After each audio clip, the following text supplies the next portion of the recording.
독일의 라인란츠 팔츠주에 이름도 어려운 주에 사는 한 분이 계신데요. 박지혜라는 그 바이올리니스트가 있습니다. 이분이 세계적인 바이올리니스트인데요. 어릴 때부터 이렇게 바이올린을 연습을 하면서 이렇게 꿈을 가지고 세계적인 위대한 연주자가 되겠다고 이렇게 열심히 살았나 봐요. 그래서 이미 10대 때 뭐 독일 연방 청소년 콩쿠르에서 1위를 했다고 하고요. 독일 마인츠 음대 최연소 입학을 하고, 하여튼 어릴 때부터 뛰어난 그런 음악적인 재능을 가지고 성공의 길을 달려갔고요. 많은 사람들이 이제 막 이렇게 부러워하고 그런 사람이었습니다. 그렇게 이제 10대, 20대를 이렇게 지내오고 있는데, 그런데 이제 어느 날인가 이렇게 열심히 연습을 하고 최선을 다해서 살아가는데 슬럼프가 찾아오잖아요. 그러면서 마음속에 이렇게 낙심이 찾아오고 음악적으로도 이렇게 잘 이렇게 더 성장을 안 하는 자기 자신을 이렇게 보게 된 겁니다. 그러면서 다 여러 부분의 슬럼프가 찾아오고 마음속에 우울증이 생기고, 자기가 가진 것이 얼마나 많아요. 사람들이 그렇게 다 부러워하는데 자기 눈에는 그것만 보였대요. 갖지 못한 거, 나한테 없는 것만 자꾸 눈에 보이기 시작하더라는 겁니다. 그러면서 하루하루의 삶이 정말 싫어졌대요. 그래서 방에 들어갑니다. 이게 싫어지면 어디에 들어가요? 방에 들어가는 겁니다. 여러분 꼭 방에 들어가지 마시고 교회에 오시길 축복합니다.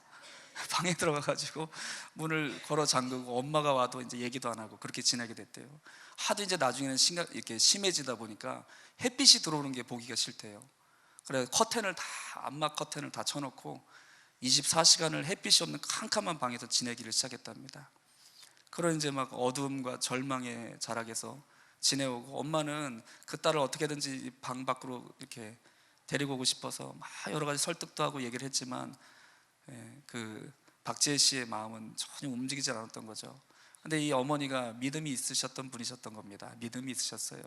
그때부터 그냥 하여튼 밤이고 낮이고 그 딸을 위해서 계속 기도를 했다고 합니다. 기도를 막 하고 집에서 예배드리고 찬양하고 막 그랬나 봐요.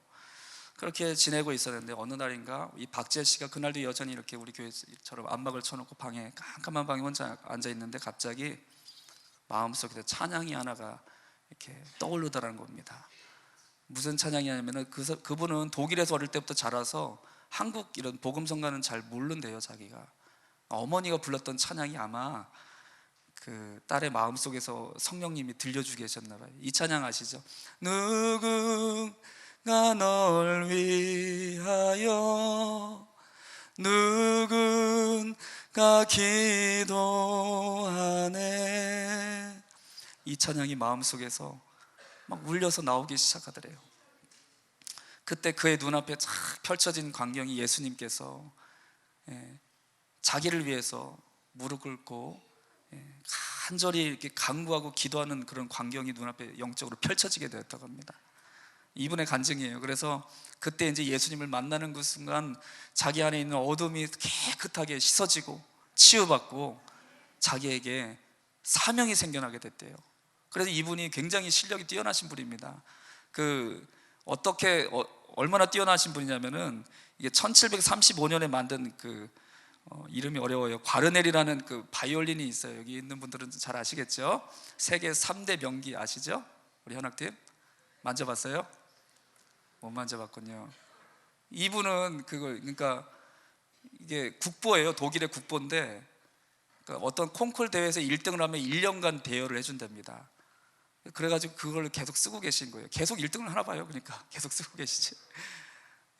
그렇게 대단하신 분이에요. 하여튼 세계적으로 유명하고 대단한 분인데, 이렇게 막 마음에 상처받고 어려운 교회들 찾아다니고 이렇게 어려운 분들 찾아다니면서 연주하면서 그분들 위로하는 사역들을 같이 하고 있다는 거예요. 할렐루야. 한 사람이 예수님을 만났더니 좌절과 절망에서 또 다른 누군가를 치유하는 하나님의 사람으로 변화되는 역사가 이루어지게 된 겁니다. 여러분, 이분이 얼마나 자기 스펙이 대단하고 이 실력이 대단한 분이에요. 그것 가지고 인생에서 설 수 없다는 것을 우리로 깨닫게 하십니다. 오직 예수님을 만나고 예수님의 은혜가 없이는 설 수 없는 우리 인생이란 것을 박지혜 씨 간증을 통해서 여러분 깨닫게 되시길 축복합니다. 오늘 본문 말씀에 보면 그 12해를 혈루증을 알아온 여인이 있다. 혈루증이 여러분 뭔지 좀 아시겠습니까? 혈루증이 제가 좀 말하기 좀 그런데요, 여자분들에게 있는 그 병인데요, 이게 그 한 달에 한 번씩 이렇게 힘들 때가 계시잖아요. 근데 이거는 1년 내내 그렇게 피가 이렇게 흘러내리는 병입니다. 혈루증이에요. 그래서 1년 내내 흘러내리는 병을 가지고 사신 분인데 12회를 지금 그렇게 사시고 계시는 분이 있었던 거죠. 이분이 이제 예수님이 오신다는 소문을 듣고 막 많은 무리들이 이렇게 섞여 있는데 예수님께 나아가기 위해서 그 무리 가운데로 나아갔는데, 근데 문제는 뭐냐면은 장애물이 많은 겁니다. 많은 사람들이 있고 자기는 혈루증에 걸려 있고 예수님께 나아가기에 장애되는 것들이 너무나 막혀 있는 것들이 너무나 많은 거예요. 그런데 여러분, 중요한 게 뭐냐면 이분이 갖고 있던 여러 가지 장애들이 많이 있었잖아요. 어려운 문제들이 있었는데 그것 때문에 오히려 이 혈루증을 앓는 여인이 결정적인 믿음을 갖게 되었고 예수님의 치유의 은혜를 누리게 되었습니다. 아멘. 그래서 첫 번째로 이 여인이 갖고 있던 문제 중에 자기의 처지와 환경이었어요. 여러분, 우리 어떠십니까? 내 처지가 어떤 것 같아요? 처지와 환경이 어떤 것 같습니까? 다 평안하시고 좋으십니까? 우리 대한민국은 복을 많이 받아서 하나님께서 참 이렇게 우리 환경과 우리의 삶 가운데 은혜를 많이 주셨죠. 그런데 이 혈루증 앓는 이 여인이 살아가던 우리가 성경 속으로 한번 들어가 보면요, 지금 어떤 상황이냐면, 오늘 이제 이 사건이 일어난 전에 일어난 사건이 뭐였냐면요, 그때 당시에 그 지역의 지도자인 회당장 야이로라는 사람이 있었습니다. 이 사람의 딸이 지금 죽어가고 있었어요. 그러니까 이 회당장이 예수님께 찾아가서 먼저 자기 딸을 고쳐달라고 부탁을 한 상황이었어요. 그래서 지금 예수님은 어디로 가고 계시냐면은 이 회당장 야이로의 딸을 고치러 가고 계신 거예요. 그리고 많은 무리들도 다 예수님을 따라가고 있었는데, 예수님이 정말 이 회당장 야이로의 딸을 고쳐주려고 하고 그렇게 가고 있지만 혈루증 앓는 여인에게 있는 어떤 예수님의 계획이 있었어요, 없었어요? 없었다는 겁니다. 그러니까 지금 오늘 본문을 보면은 갑자기 이 혈루증 사건이 나와요. 그러니까 예수님의 계획 속에는 이 혈루증 앓는 여인은 아예 없는 것 같이 보여지는 겁니다.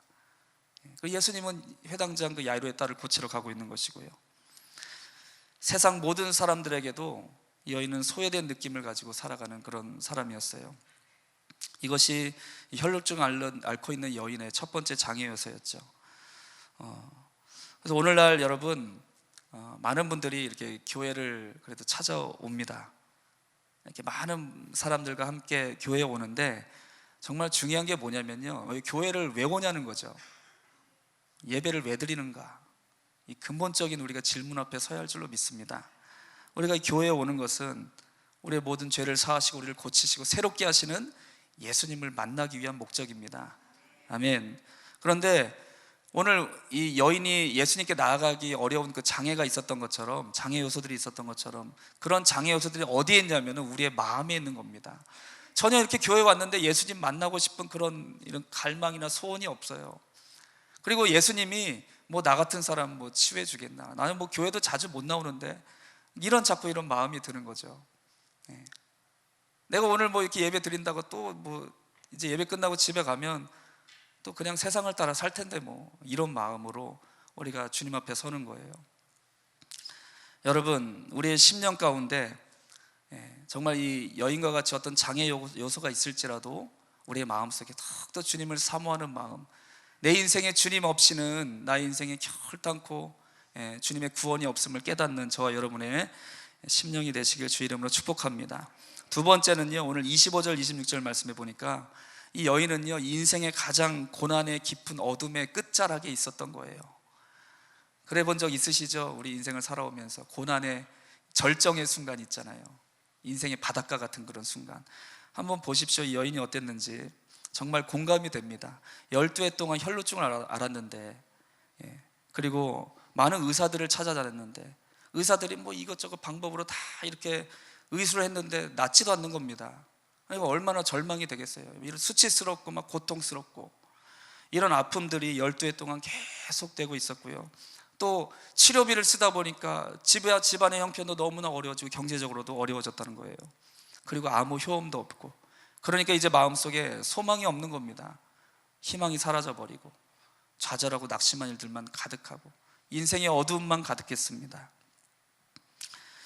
이것이 어떻게 보면 이 여인에게 주님께로 나아가는 장애 요소 같았지만, 여러분, 중요한 것은 이 여인이 이렇게 깊은 절망과 어둠의 끝자락에 있을 때 그것 때문에 오히려 주님을 만나게 되었다는 거예요.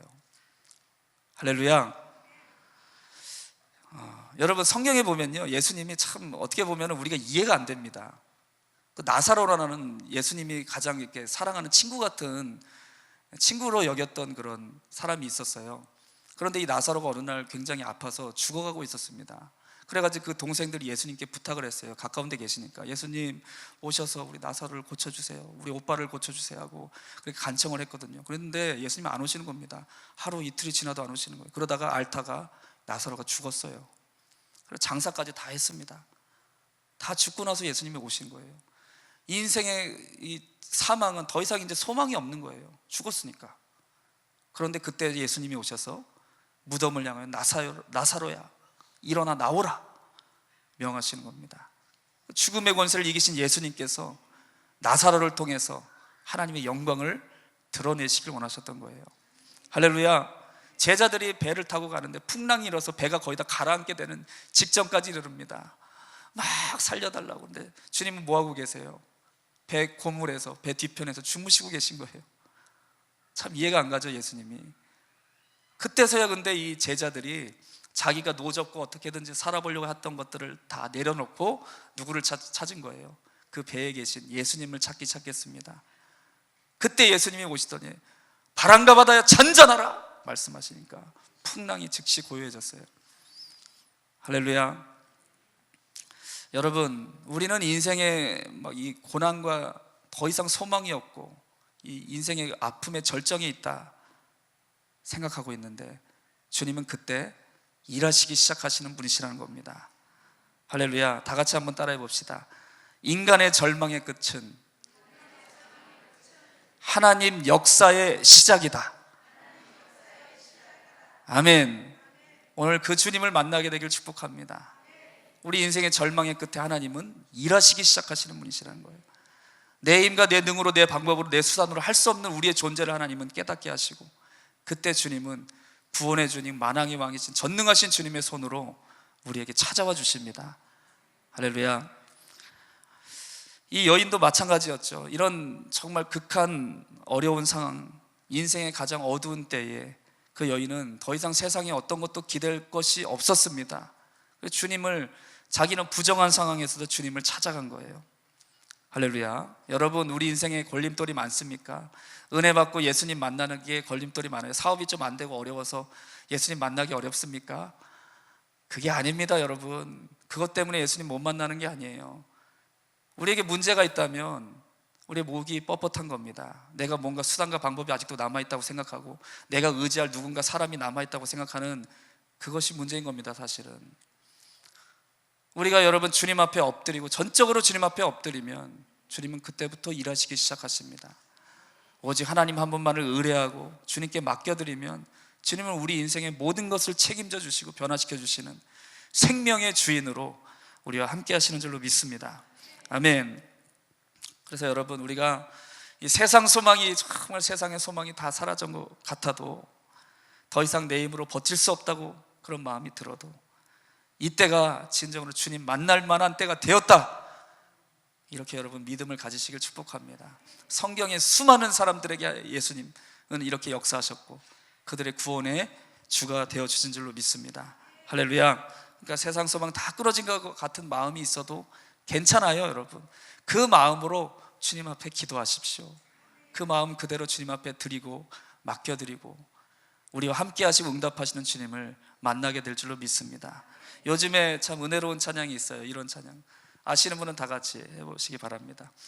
세상 소망 다 사라져 가도 주의 사랑은 끝이 없으니 살아가는 이 모든 순간이 주 은혜임을 나는 믿네. 아멘. 주님의 은혜임을 여러분 믿으시길 축복합니다. 아멘.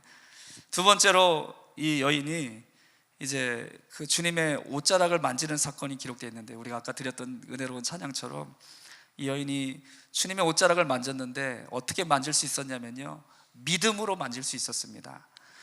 그 레위기 15장에 보면은 그 이스라엘 백성들에게 하나님이 율법을 주셨어요. 율법이 뭐냐면은 이렇게 피를 흘리고 이렇게 부정한 사람들은 이게 이스라엘 공동체에 같이 있지 못하게 했습니다. 그렇게 하나님은 율법을 주셔서 이스라엘 공동체를 거룩하게 지키길 원하셨어요. 그런데 여러분 생각해 보시죠. 이 여인은 1년, 12년 동안 부정하지 않은 적이 있어요, 없어요?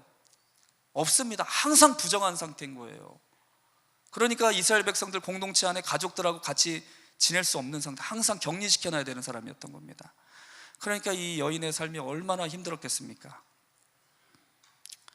이런 부정함 때문에 하나님이 주신 율법에 그런 게 있어요. 이 여인이 앉았던 자리에 앉아도 안 되고, 이 여인이 입었던 옷에 누가 이렇게 접촉을 해도 부정해지는 거예요, 그 사람이. 그러니까 이 여인은 이 사회적으로도 그 공동체 안에서도 누구와도 같이 함께 할 수 없는 그런 상태에 있었습니다. 여러분, 그런데 이 여인이 지금 어떻게 했어요?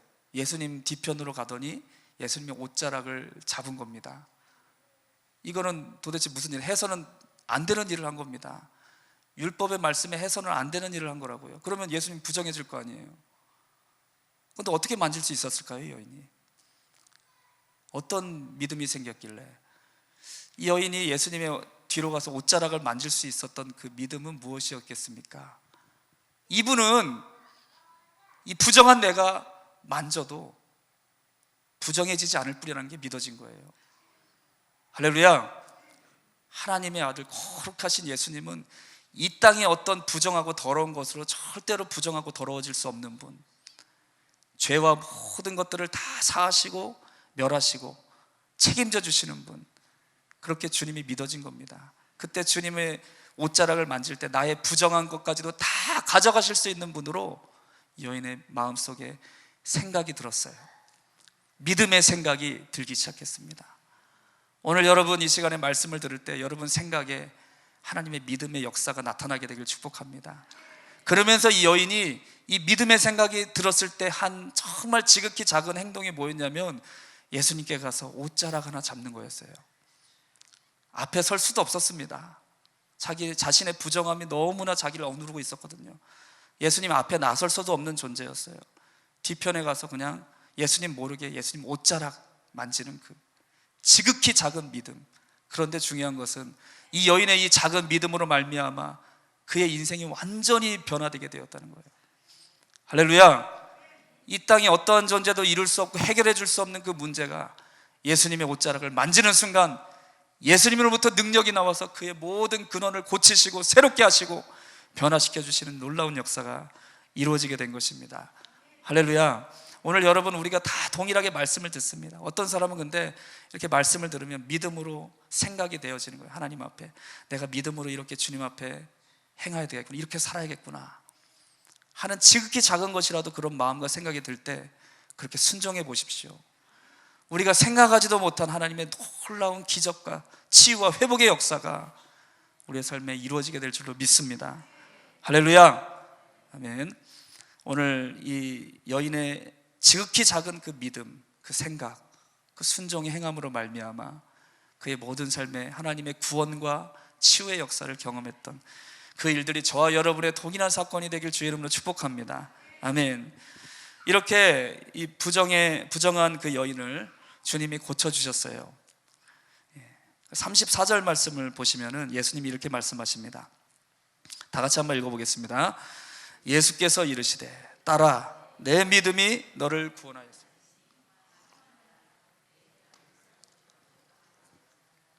아멘. 딸아 너를 구원하였는데 무엇이 구원하였다고 말씀하고 있어요? 내 믿음이 너를 구원하였다. 예수님이 이렇게 말씀하십니다. 믿음입니다. 믿음. 오늘 여러분 우리는 다른 것들을 막 구합니다. 하나님 앞에 기도하면서 지금 제가 사업 시작했는데 너무 어렵고 힘들고 내 육체적으로도 너무 연약하고요, 자녀들이 말을 안 들어요, 공부를 너무 못해요, 이러면서 기도하는데 이런 것이 근본적인 문제가 아니라는 거예요. 우리에게 가장 근본적으로 주님 앞에 구해야 될 것은 믿음을 구해야 됩니다. 믿음. 지극히 작은 믿음이라도 주님 나에게 믿음을 주세요. 믿음으로 주님 옷자락이라도 만질 만한 그런 작은 믿음이라도 나에게 달라고 우리가 구해야 될 줄로 믿습니다. 아멘. 이 여인의 믿음의 그 작은 행위, 옷자락을 만지자마자 어떻게 됐습니까? 예수님께서요, 여러분, 그때 예수님이 이 땅에 오셨을 때 많은 사람들 치유해 줬잖아요. 어떻게 치유해 주셨습니까? 예수님이 직접 그들에게 찾아가셨어요. 찾아가셔서 눈이 먼 자들은 진흙을 발라주시고 기도해 주시기도 하고 이렇게 치유해 주셨는데, 이 여인의 경우는 정말 특별한 능력이 나타났습니다. 여인이 옷자락을 잡자 예수님에게서 그냥 능력이 나가버렸어요. 할렐루야. 말씀에 그렇게 기록되어 있죠. 예수님에게서 능력이 나와서 그 여인의 혈루의 근원을 고치셨더라. 아멘. 그 여인이 즉시로 자기가 나음을 입은 것을 알게 됐어요. 혈루 근원이 말라버렸으니까. 아멘. 여러분, 우리 믿음으로 주님 앞에 구하는 기도는요, 예수님에게 있는 그 능력을 끌어오는 힘이 있다는 겁니다. 아멘. 오늘 그 믿음을 소유하시길 주의 이름으로 축복합니다. 이렇게 주님이 고치신 것은 어떠한 우리의 눈에 보이는 이런 문제들이 아니라 우리의 근원을 고치시는 능력으로 그 여인에게 나타나 주셨어요. 혈루 근원을 마르게 하신 그 능력이 오늘날 우리가 예수님을 믿음으로 영접하고 주님과 함께 동행하는 삶을 통해서 우리 인생의 모든 근원을 주님은 고쳐주시는 것입니다. 할렐루야. 아까 여러분 그 간증했던 그 박지혜 씨가 인생의 문제가 뭐였어요? 실력이 부족했어요? 인기가 없었어요? 명예가 없었어요? 돈이 없었어요? 뭐가 문제였습니까? 아무것도 문제될 게 없는 사람이 왜 우울증에 빠져가지고 커튼 닫혀놓고 그렇게 죽어가고 있었습니까? 뭐가 문제였어요? 주님을 만난 적이 없는 것이 그 박지혜 씨라는 분의 가장 큰 문제였던 겁니다. 우리 인생의 문제의 근원은 여러분 무엇입니까? 무엇이에요? 예수님을 만난 적이 없고 주님과 동행하는 삶이 없는 것이 우리 인생의 가장 큰 문제의 근원입니다. 주님은 오늘 이 자리에 여러분을 부르시고 그 문제의 근원을 고쳐주시길 원하시는 거예요. 오늘 여러분 이 말씀을 듣고 우리가 기도할 때에 예수님의 옷자락을 잡는 심정이 저 여러분 가운데 마음속에 이루어지게 되길 축복합니다. 오늘 이 시간에 여러분 주님께 더욱더 가까이 나아가는 저와 여러분 되길 원합니다. 정말 주님 옷자락이라도 잡는 그런 심정으로 나에게 있는 부정과 죄와 연약함을 옷자락 잡을 때 어떻게 하셨다는 거예요? 주님이 다 가져가시는 겁니다. 할렐루야. 주님을 만나기만 하면 우리에게 있는 모든 저주는 주님이 다 십자가에도 지시고 그 모든 것을 다 완전하게 성취하신 복음의 능력으로 우리에게 복음의 자유와 은혜와 회복과 생명과 능력을 더해 주신 줄로 믿습니다. 오늘 이 작은 믿음의 행동이 저와 여러분 마음속에 이루어질 수 있도록 더 간절히 기도하고 주님께 의지하는 오늘 저와 여러분의 심령이 되시길 주의 이름으로 축복합니다. 우리 인생에 놓여 있는 어떤 문제보다 우리 영혼의 원천을, 근원을 치유하시고 변화시켜 주시는 놀라운 은혜를 오늘 이 시간에 우리가 말씀 듣고 기도하고 예배 드릴 때 주님께서 경험하게 하실 줄로 믿습니다. 아멘. 다 같이 한번 우리 기도했으면 좋겠어요.